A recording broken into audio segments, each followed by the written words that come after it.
Ketika satu nama mengguncang batas kekuasaan, dan satu keputusan memecah hati ribuan prajurit, inilah kisah tentang lingkar kekuatan, pengorbanan, dan cinta tak terlihat yang menyelimuti tanah Sunda. Halo dulur-dulur semua, selamat datang kembali di Petok Legenda Nusantara. Sebelum kita masuk ke kisah penuh emosi tentang Raja Mandala, kisah yang menyatukan kekuasaan, darah, dan air mata, jangan lupa klik tombol subscribe, aktifkan loncengnya, dan bantu channel ini terus tumbuh. Karena satu klik dari kalian sangat berarti untuk keberlangsungan cerita sejarah seperti ini. Tanah Pasundan pada masa itu bukan hanya hamparan hijau yang menyejukkan, namun juga ruang di mana kekuasaan saling berkejaran, berusaha menancapkan panji di puncak kejayaan. Dari sekian banyak wilayah yang menjadi perebutan, nama Raja Mandala muncul sebagai lingkar pengaruh terbesar, sebuah konfederasi yang menghubungkan kerajaan-kerajaan Sunda seperti simpul tak terlihat, kuat namun rapuh. Di tengah hiruk-pikuk itu, seorang pemuda bernama Rakean Wulung berdiri di tepi sungai, menatap arus deras yang seakan membawa pesan. "Apakah aku mampu menjaga tanah ini?" gumamnya pelan. Angin hanya menjawab dengan desir lembut, seakan berkata, "Takdir belum dimulai, nak." Rakean Wulung tumbuh di keluarga bangsawan kecil yang hidup di pinggir pusat Raja Mandala. Ayahnya, Prabu Suralaga, pernah menjadi penasihat terhormat namun memutuskan turun kasta kekuasaan karena tak ingin terlibat dalam pertikaian politik. "Ingatan adalah beban, Wulung," ucap ayahnya suatu malam. "Semakin tinggi jabatan, semakin besar luka yang harus kau pikul." Kata-kata itu menancap seperti duri di dada sang pemuda. Namun ia tahu, kepergian ayahnya dari pusat kekuasaan bukan akhir cerita, melainkan awal pergolakan baru yang menanti. Suatu hari, utusan kerajaan datang membawa kabar yang mengguncang rumah kecil itu. Prabu Agung meminta putra Tuan Suralaga hadir ke istana, ujar sang utusan dengan suara datar. Wulung terdiam. Matanya mencari jawab di wajah ayahnya. "Ayah, mengapa sekarang?" Suralaga hanya menghela napas panjang, wajahnya seperti kehilangan cahaya. "Karena Raja Mandala mulai retak, nak. Dan retakannya membutuhkan seseorang yang berani memikulnya." Wulung merasakan punggungnya basah oleh keringat dingin. Ia belum siap, tapi takdir jarang menunggu kesiapan manusia. Perjalanan menuju istana Raja Mandala terasa seperti mengarungi masa depan yang tak jelas. Setiap langkah kuda, setiap dedaunan yang jatuh, seolah menyampaikan pesan bahwa apa yang akan terjadi tidak bisa ditolak. Sesampainya di gerbang utama, Wulung disambut sorot mata para prajurit yang seakan menilai setiap inci dirinya. "Nak, jangan takut," bisik ayahnya. "Kita kembali bukan untuk mencari kehormatan, tapi untuk menyelamatkan yang tersisa." Namun jauh dalam hati, Wulung bertanya, apakah ia sanggup? Di hadapan Prabu Agung, suasana berubah menjadi beban tersendiri. "Rakean Wulung," ujar sang raja sambil berdiri tegak. "Raja Mandala terancam. Kekuatan luar mulai menekan, dan di dalam negeri, pengkhianatan tumbuh seperti ilalang." Wulung menelan ludah. "Hamba, apa yang harus hamba lakukan?" Sang Prabu menatapnya lekat-lekat. "Kau harus menjadi mata dan telinga kami. Kau harus menjaga ikatan Raja Mandala. Jika ikatan ini putus, runtuhlah seluruh tanah Sunda." Dan di saat itu, Wulung sadar, hidupnya tak lagi milik dirinya sendiri. Hari-hari pertama Wulung di istana Raja Mandala tidak semegah yang ia bayangkan. Di balik kemewahan lorong batu dan ukiran emas, ia merasakan hawa dingin yang menusuk hingga tulang. Setiap sudut seolah menyembunyikan rahasia, dan setiap tatapan mengandung kecurigaan. Di ruang pelatihan, seorang prajurit bertubuh kekar mendekatinya sambil menyeringai. Kau, anak bekas penasihat itu? Wulung menegang. Namaku Rakean Wulung. Prajurit itu mendengus. Hati-hati, bocah. Di sini, bukan nama yang membuatmu hidup, tapi siapa yang ingin melihatmu mati. Kata-kata itu mengambang di udara, membuat jantung Wulung berdetak lebih cepat. Sementara itu, Prabu Agung mulai sering memanggil Wulung untuk membicarakan keadaan kerajaan. Raja Mandala bukan sekadar wilayah, ujar sang Prabu suatu malam sambil menatap peta besar yang terbentang di hadapannya. Ia adalah lingkar kekuatan. Ketika satu titik rapuh, seluruh lingkar bergoyang. Wulung mencoba memahami, meski dadanya sesak oleh tekanan. Siapa yang merusak lingkar itu? Paduka, tanyanya lirih. Prabu Agung menutup mata sejenak, kemudian membuka kembali dengan sorot lelah. Orang dalam. Seseorang yang menginginkan kehancuran agar ia bisa memulai kekuasaan baru. Di titik itu, Wulung sadar bahwa bahaya bukan datang dari luar, tapi dari mereka yang duduk di kursi kekuasaan sendiri. Suatu malam, ketika Wulung mencoba mencari udara segar di taman istana, ia melihat seorang perempuan tengah menangis di dekat kolam. Rambutnya panjang tergerai, wajahnya tertutup kain tipis. "Apakah Anda baik-baik saja?" tanya Wulung hati-hati. Perempuan itu tersentak, namun tidak berlari. "Aku hanya lelah." Suaranya lembut, namun penuh luka. "Namaku Larasati," katanya kemudian. "Putri dari salah satu wilayah dalam lingkar Raja Mandala." Wulung duduk perlahan di sampingnya. "Dunia istana memang melelahkan," ujarnya. Larasati menatapnya dengan mata berkaca. "Bukan istananya, tapi mereka yang memegang kekuasaannya." Kalimat itu membuat Wulung merinding, seakan semua orang di dalam istana sedang menyimpan ketakutan yang sama. Keesokan harinya, Wulung dipanggil oleh penasihat kerajaan yang lain, seorang lelaki tua bernama Ragama Jayeng yang terkenal licin dalam bicara. "Rakean Wulung," sapanya sambil tersenyum tipis. "Kau anak cerdas. Tapi kecerdasan bisa menjadi pedang bermata dua." Wulung membungkuk sopan. "Hamba hanya ingin membantu Raja Mandala." Ragama memutar cincin emasnya, mengamati Wulung dari atas sampai bawah. "Kalau begitu, jangan ikut campur terlalu dalam. Banyak hal tidak perlu kau tahu, kalau kau ingin tetap hidup." Suasana ruangan tiba-tiba terasa sempit, seperti ada tali yang menjerat leher Wulung secara perlahan. Malamnya, Wulung menemui ayahnya di penginapan kerajaan. "Ayah, aku merasa semua orang di sini memegang rahasia. Bahkan Prabu pun tampak takut." Suralaga menatap anaknya dengan mata sayu. Raja Mandala ibarat lingkar besi yang mulai berkarat. Kekuatan yang dulu menyatukan, kini justru menggerogoti dari dalam. Wulung mengepalkan tangan. "Ayah, jika aku mundur sekarang, apakah itu pengkhianatan?" Suralaga menggeleng pelan. Pengkhianatan terbesar adalah membiarkan kebenaran runtuh tanpa diperjuangkan. Kata-kata itu menggetarkan hati Wulung. Untuk pertama kalinya, ia merasa bukan hanya menjadi pengamat, tetapi bagian dari takdir itu sendiri. Hari-hari berikutnya terasa semakin menekan. Di tengah keramaian istana, Wulung merasa seolah ia berjalan di atas pecahan kaca. Salah langkah sedikit, ia bisa terluka parah.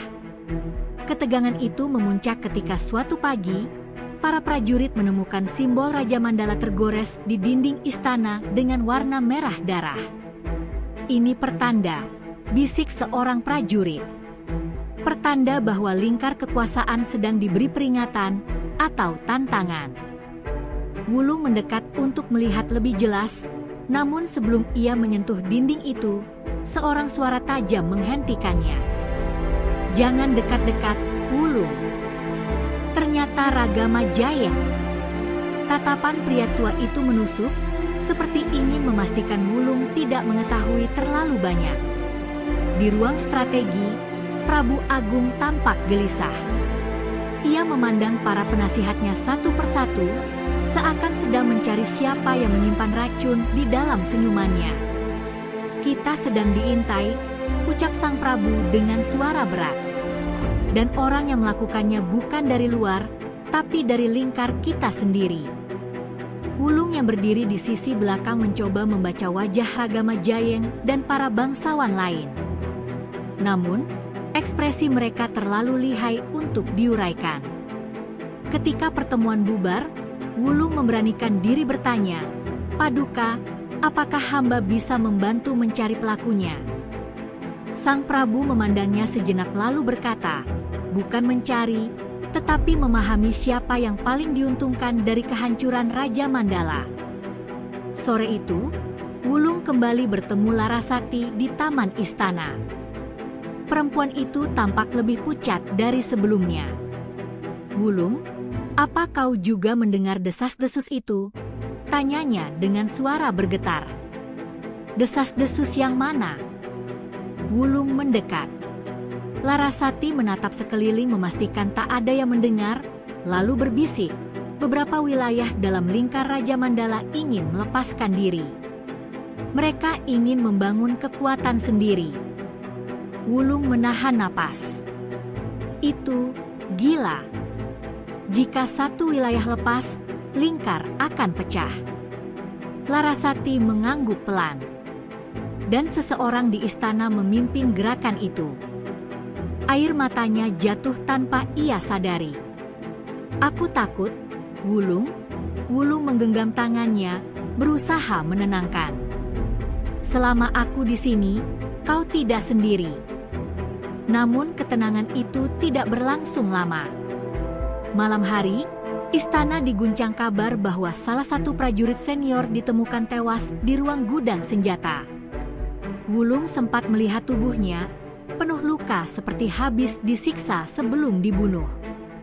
"Ini bukan pekerjaan musuh luar," ujar salah satu pengawal kerajaan. "Ini peringatan untuk kita semua."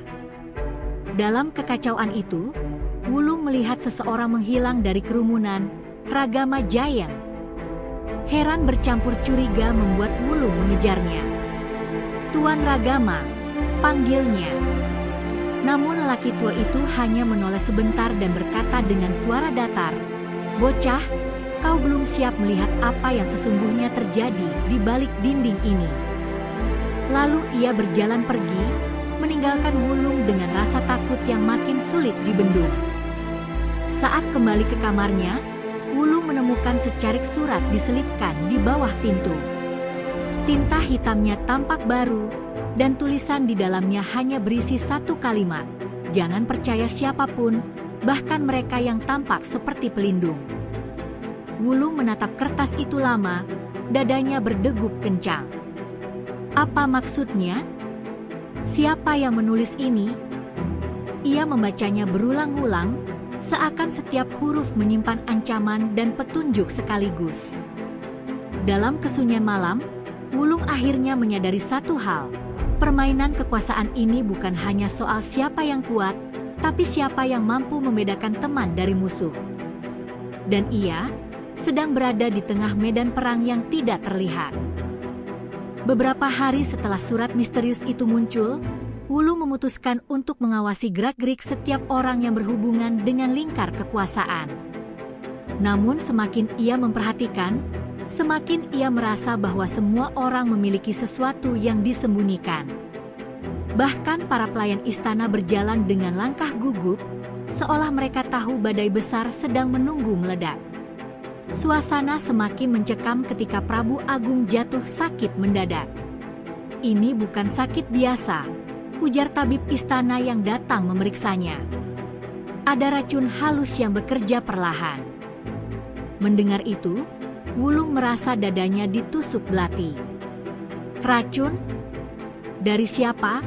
Tanyanya dengan suara tinggi. Namun tabib hanya menggeleng. Musuh dari dalam lebih berbahaya dari apapun.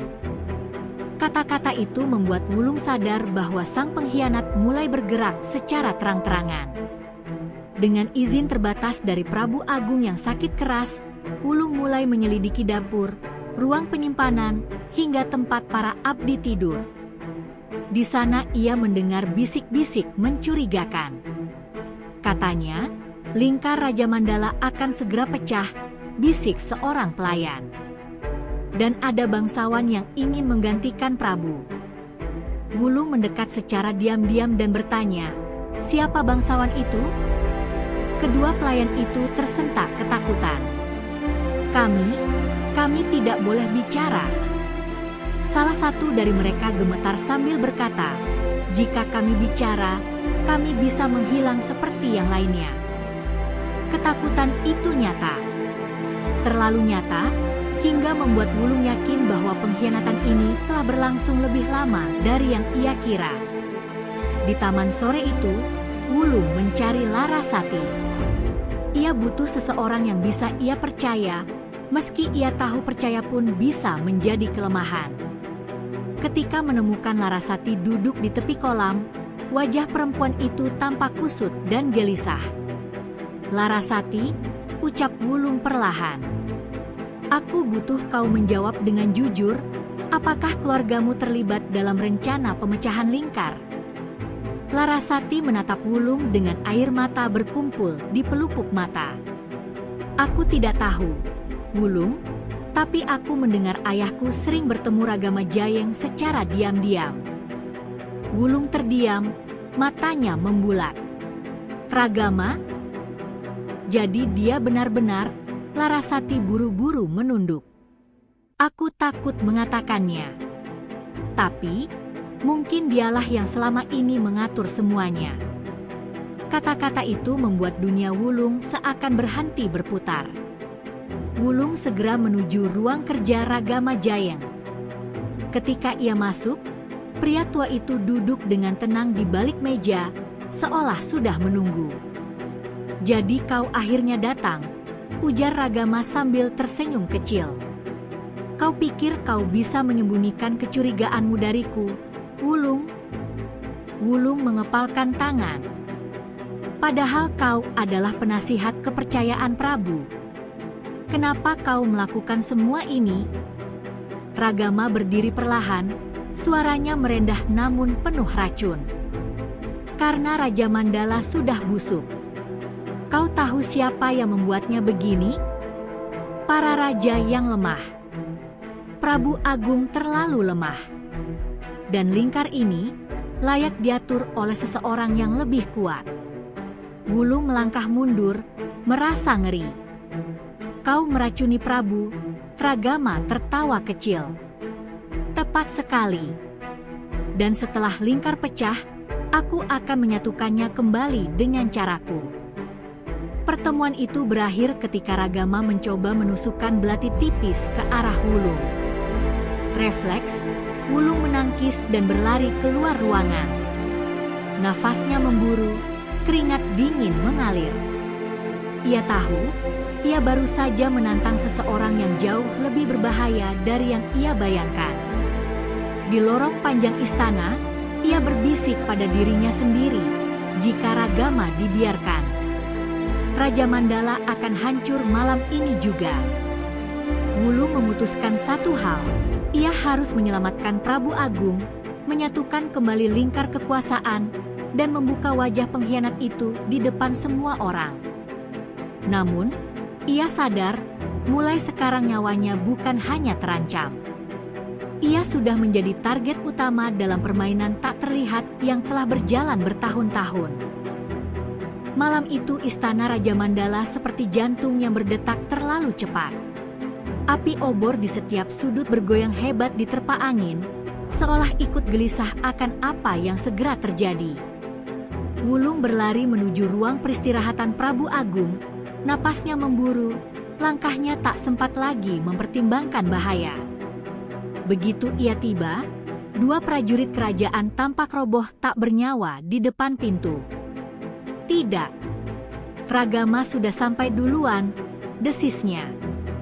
Ia menerjang pintu dan menemukan Ragama Jayeng berdiri di sisi ranjang, membawa wadah kecil berisi racun. Akhirnya kau datang, ujar pria tua itu tanpa menoleh. Kau selalu mengikuti bayanganku, Wulung, tapi bayangan tidak bisa menang dari pemiliknya. Wulung menghunus pedang kecil, gemetar namun tegas. Jika kau menyentuh Prabu, aku akan melawanmu, meski nyawaku taruhannya. Ragama menatap Wulung dengan senyum penuh penghinaan. Anak kecil sepertimu mau melawanku? Kau bahkan belum mengerti apa arti kekuasaan. Ia melompat ke arah Wulung dengan kecepatan yang tak disangka seangka manusia seusianya. Belati di tangannya melesat ke depan, hampir mengenai dada Wulung. Beruntung, Wulung menangkisnya dengan refleks tajam yang ia pelajari selama di istana. Aku mungkin bukan siapa-siapa, kata Wulung dengan napas tersengal, tapi aku tahu Raja Mandala bukan milik orang sepertimu. Pertarungan berlangsung sengit. Logam beradu logam, suara kerasnya memecah hening malam. Kau tidak punya cukup kekuatan untuk menghentikanku, teriak Ragama. Namun Wulung tak mundur. Aku tidak butuh kekuatan, aku hanya butuh kebenaran. Di tengah perkelahian, Prabu Agung yang semi pingsan membuka mata dan melihat dua orang bertarung sengit. Ragama, kau, pengkhianat, gumam sang Prabu lemah. Ragama menoleh, dan dalam satu detik kelengahan itu, Wulung menemukan celah. Ia mengarahkan pukulan keras ke dada Ragama hingga membuat pria itu tersungkur.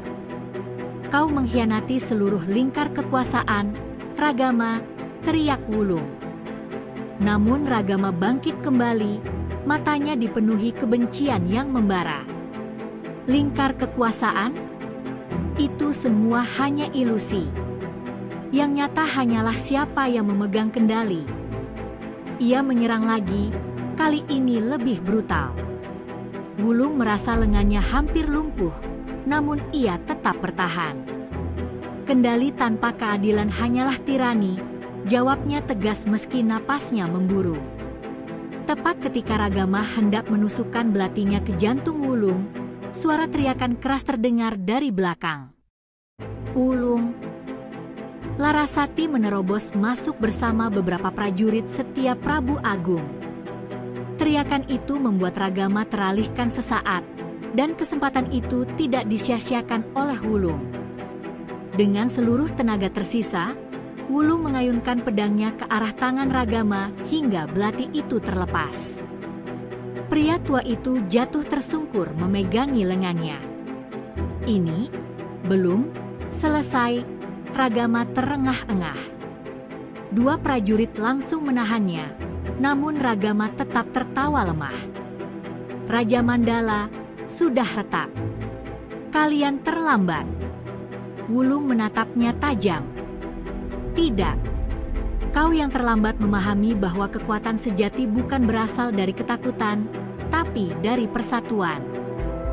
Keesokan paginya, istana dipenuhi ketenangan baru. Prabu Agung selamat dan mulai pulih setelah racun itu dikeluarkan dari tubuhnya. Para prajurit mengumumkan kepada seluruh wilayah bahwa pengkhianat telah ditangkap dan Raja Mandala akan dipersatukan kembali. Prabu Agung memanggil Wulung ke aula utama. Dengan suara penuh haru, sang Prabu berkata, "Rakian Wulung, kau bukan hanya penyelamatku, tapi penyelamat seluruh lingkar kekuasaan." Wulung menunduk, matanya berkaca-kaca. Hamba hanya melakukan apa yang seharusnya, Paduka. Larasati berdiri di sampingnya, memberikan senyum tulus yang selama ini ia sembunyikan. Dan ketika seluruh rakyat Raja Mandala berkumpul di halaman istana, Prabu Agung mengumumkan, mulai hari ini, Raja Mandala tidak lagi berdiri dalam ketakutan, tetapi dalam cahaya. Wulung menatap langit, merasa dadanya penuh kelegaan. Ia bukan lagi pemuda yang ragu di tepi sungai, Ia kini bagian dari sejarah yang menyelamatkan lingkar kekuasaan terbesar di tanah Sunda. Dan begitulah, dulur-dulur semua, kisah tentang Raja Mandala, tentang lingkar kekuasaan yang hampir runtuh oleh pengkhianatan, namun bangkit kembali karena keberanian seorang pemuda yang tak pernah menganggap dirinya pahlawan. Dari Wulung kita belajar satu hal penting, bahwa kekuasaan tanpa persatuan hanyalah bayangan rapuh yang menunggu retak. Dan bahwa kadang, orang paling kecil dalam sebuah kerajaan justru memegang peranan paling besar dalam menyelamatkan semuanya. Terima kasih sudah menyimak cerita ini sampai akhir. Jika kisah ini menyentuh hati kalian, jangan lupa untuk kilauan like videonya, kilauan subscribe channel ini, kilauan aktifkan lonceng notifikasi, kilauan dan share cerita ini ke teman-teman kalian, agar lebih banyak orang yang tahu bahwa sejarah Nusantara tidak pernah kekurangan kisah heroik dan penuh air mata seperti ini. Sampai jumpa di cerita besar berikutnya. Salam hormat untuk para pecinta sejarah. Assalamualaikum, WRWB.